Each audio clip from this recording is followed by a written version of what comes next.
that we did Arcata, California for I think 3 years, and then in 2011, just from like trying to find new members to play with and touring needs, we basically ended up meeting some new players up in Southern Oregon, and they ended up making us like coming up to Southern Oregon to live up there, and that was really a great market too up in Southern Oregon, and we did that for the last couple of years, and we've been touring pretty much the whole entire time for the last like 7 or 8 years, while like building up this band. And in the last couple of years, we've kind of been watching just the incredible progress that's been happening down in SoCal, and this amazing phenomenon that's going on right now with the reggae scene here. It's so awesome, and I'm super stoked to become like a part of the family down here. So we all talked about it for a really long time, you know, coming down to SoCal and San Diego particularly. Like every time we came on tour, OB was like off the hook, super hospitable, kind of like artsy. I don't know, it's got like enough of the clean, enough of the crisp, like enough of the crumble. So it's like we all kind of decided we were gonna take a hit and go for it, and that's kind of why I'm here. And I'm really loving it. It's so awesome. Well, we're loving having you here for sure, Brian. And, you know, something that, I don't know if it happened to anyone else, but I heard about this band, and I told you I heard about this band just recently, a couple months ago, and all of a sudden I didn't see anything, and I was really confused. I thought you guys had broken up. And I was, like, I had just found out about you, like, November or something, and I all of a sudden don't see anything. And then were you guys like on a short hiatus or something? Or Yeah, well, yeah, we've been on a couple little spurts of hiatuses over the last couple of years. I actually moved to Honduras a year ago for like 4 months, and then again last summer actually. So in the last 2 years I've been out there twice, and so every time I go out, the band kind of has to slow down, and each one of these moves kind of slows things down. So like. And then member changes, and living in the Northwest, people down here, if you're not in the scene, it's really hard for people to see you. You know what I mean? Like, we were playing the whole time, and we were just playing up in the Northwest, and in Arizona we do really well. These are kind of our markets, and we would always play through SoCal areas, but no one seemed to pay attention, and I'm starting to learn just the value of, like, face contact. For example, the only reason I'm here right now is because I photobombed a random picture.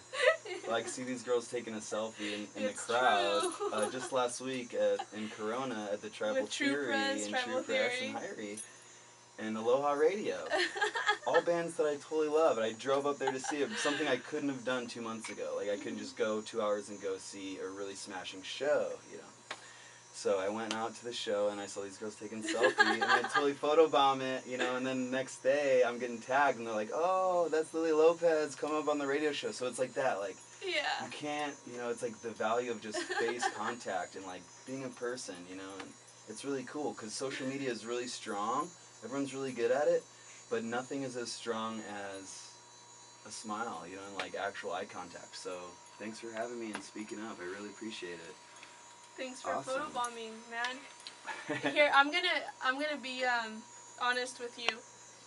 We were secretly trying to get you into our picture, and we had no idea that you were actually gonna participate, because we have a friend that's a huge fan. Whoa.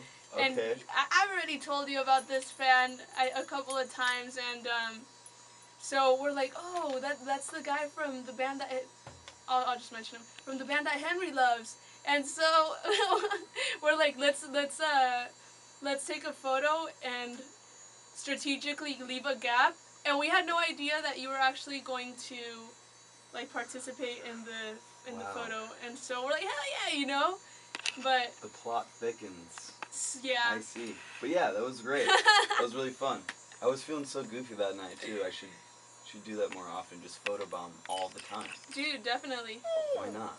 It should work. It worked this time. Humor. People love it, you know. Mhm. My jokes are really cheesy, but hey, I'm here. Yay! Hey, anyway, so the name Synergy, where does it come from? Tell us about that. Man, you know, like, I want to say at the time when I was in college at NAU, when I came across the word synergy was nowhere nearly as popular as it is today. But regardless, synergy, for all of you that don't know, actually is a word that exists before kombucha.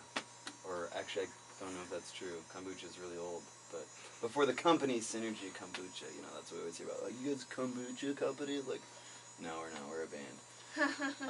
But synergy actually means coming together to be greater than you would in your separate counterparts. So it's kind of like, it's greater than addition. It's like we come and we hang out, but it's more than 3 people here. It's like 3 people in the essence of the 3 of us. You know what I mean? Like we can do anything. And kind of the same thing goes with the band. Like a band isn't just a conglomerate of 5 people. It's 5 people with the intention that they're going to do this mission and do this work together. So that's kind of was the whole point of it. I figured if you're going to have a backbone of your band and it's going to represent some name, might as well be something that kind of can hold true to the whole process. You know what I mean? It's like synergy is the only way that all of this works. So it's like, that's great. And why not?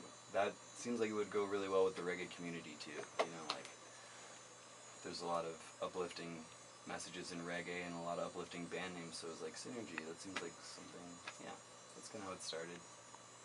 And so, have you always been into reggae, or were you, in your beginnings, and I'm not just talking about your musical beginnings, like just when you started developing an interest in music, maybe as a teenager, maybe even younger, you know, or a young adult, was it always reggae? Did you always know that you wanted to go for reggae music?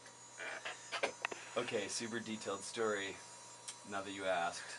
I was in 4th grade, elementary school, Boulder Creek in Arizona, and ever since I was a kid, there was this one song I remember as a child, and as a kid, it's like you don't know the names of these bands, you know, you just know this one hook of a song.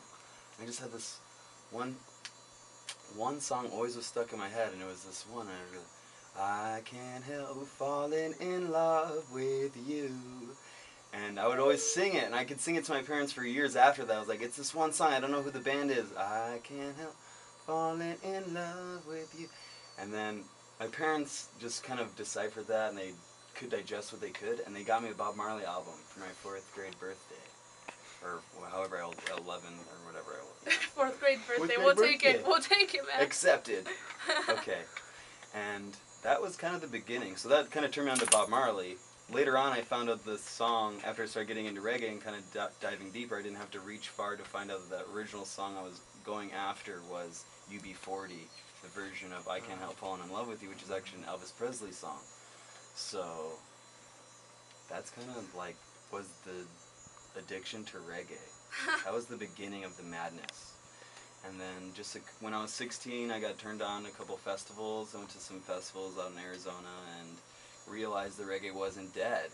You know, like reggae was so much alive, and people have dreadlocks, and there's a whole subculture going on that just totally blew my mind. That was only things I thought existed in the videos or in Jamaica, you know, or whatever, some distant island.